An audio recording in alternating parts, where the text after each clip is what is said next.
আরে আমার 5 দিনের ছুটি মঞ্জুর হয়েছে, তো ফ্রিজে দেখছি 3খানা পমপ্লেট পড়ে আছে, তাই ভাবলাম এগুলো আজকে রান্না করে নিই, খেয়ে নিই। তো প্রথমে আমি একটু নুন, হলুদ আর লেবুর রস দিয়ে মাছগুলো মাখিয়ে ম্যারিনেট করে নিলাম।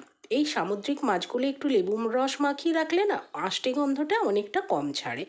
ওদিকে একটু সর্ষে বেটে নিয়েছি আর আদাটাও গ্রেট করে নিয়েছি। এদিকে পেঁয়াজ কুচি নিয়েছি আর টমেটোও কেটে নিয়েছি। জানো তো, এই রান্নাটা আমি আমার এক বান্ধবীর কাছ থেকে শিখেছিলাম। ওকে যখন প্রথম আমি রান্না করতে দেখেছিলাম, আমি তো অবাক হয়ে গেছিলাম যে ও এইসব কী রান্না করছে, ও বোধহয় রান্নার কিছুই জানে না। কিন্তু যখন আমাকে খেতে দিয়েছিল আমার দারুণ লেগেছিল। তারপর থেকে আমি পমফ্রেটটা এইভাবেই রান্না করি।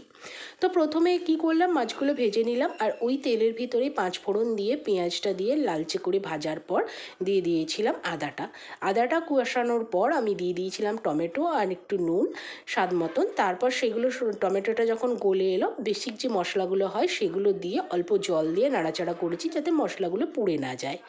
তারপর দিয়েছিলাম সর্ষে বাটা, আর সর্ষে বাটা দিয়ে একটু নাড়াচাড়া করে ঢেলে দিয়েছিলাম জল। জল ফুটে উঠলে দিয়ে দিয়েছিলাম মাছ।